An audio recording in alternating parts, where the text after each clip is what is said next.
नमस्कार। आज हम लोग त्रिपुंड और वैष्णो तिलक पर चर्चा करेंगे। त्रिपुंड भगवान शंकर को मानने वाले लगाते हैं और वैष्णो तिलक भगवान विष्णु को या वैष्णो लगाते हैं।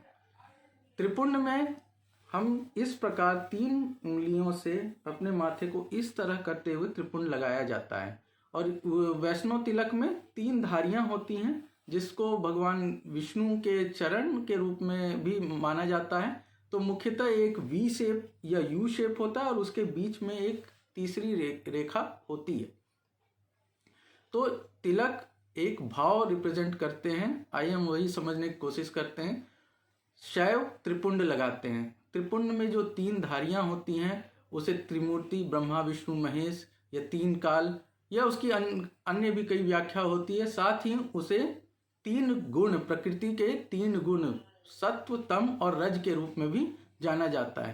तो मुख्यतः जो तिलक लगाया जाता है वह प्रकृति के 3 गुणों को रिप्रेजेंट करता है, यहाँ त्रिपुंड के रूप में 3 धारियों के रूप में। वहीं वैष्णव में भी लगभग 3 धारियां होती हैं, 2 यू शेप की और एक बीच में तीसरी धारी, तो वो भी 3 गुणों को ही रिप्रेजेंट करता है। अब समझते हैं कि ये वैष्णव और शैव में क्या अंतर है।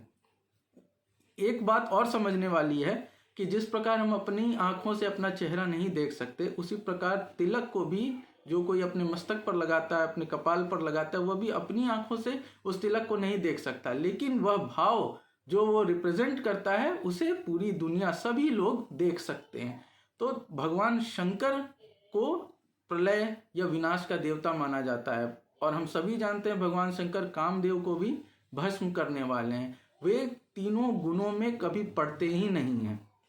उनका जीवन आदि योगी सन्यासी का जीवन है।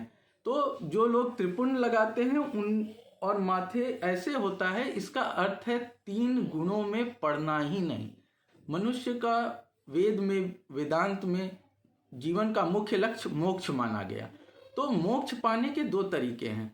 एक तरीका ये है कि आप तीनों गुणों में कभी पड़े ही नहीं ताकि आप उनसे प्रभावित ना हो। और शैव जो हैं वो त्रिपुंड इसी भाव को रिप्रेजेंट करते हैं कि वो जो 3 रेखाएं हैं वो सत्व, तम और रज की रेखाएं हैं और वे इनमें कभी पड़ेंगे ही नहीं, सांसारिकता में कभी पड़ेंगे ही नहीं। इसलिए मुख्यतः आप देखेंगे जो लोग सन्यासी होते हैं, जो जंगलों में ध्यानस्थ जीवन बिताते हैं, वे मुख्यतः शैव होते हैं या भगवान शंकर को मानने वाले होते हैं और वे त्रिपुंड लगाते हैं। वहीं भगवान विष्णु मायापति हैं, लक्ष्मीपति हैं, पालन करता है, तो वे सांसारिकता से अलग हो ही नहीं सकते। और भगवान कृष्ण ने गीता में भी यही बात कही कि सत्वम रजस्तमः इति गुणा प्रकृति संभवा निबधन्ति महाबाहो देहे देहिन्मव्ययम्। अर्थात सत्व, तम और रज, ये प्रकृति से जो गुण उत्पन्न होते हैं, यही मनुष्य की आत्मा को उसके शरीर से बांधे रखते हैं। अतः सांसारिकता में रहते हुए हमें किस प्रकार इन 3 गुणों से अलग रहना है, उसकी ही पद्धति जो है वो वैष्णव टीके के रूप में दिखाई जाती है कि हमें इन तीनों गुणों से ऊपर उठ जाना है ताकि ये हमें प्रभावित न करें। तो ये 2 भाव हो गए शैव और वैष्णव के। शैव में हमें उन तीनों गुणों के समीप ही नहीं जाना, उन तीनों गुणों में पड़ना ही नहीं है। और वैष्णव में ये मानसिकता है कि हमें उन 3 गुणों में ही रहकर भी उससे ऊपर उठ जाना है ताकि हम उसका प्रभाव हम पर ना पड़े। तो ये शैव और वैष्णव का है। और जब वैष्णव टीका लगाया जाता है तो आप देखेंगे कि वो नीचे से ऊपर की ओर लगाया जाता है और मस्तक ऐसे ऐसे कि होता है। इसका अर्थ है कि उसके ऊपर, उन तीनों गुणों के ऊपर उठ जाना। तो ये 2 भाव हैं जो वो तिलक रिप्रेजेंट करते हैं। धन्यवाद।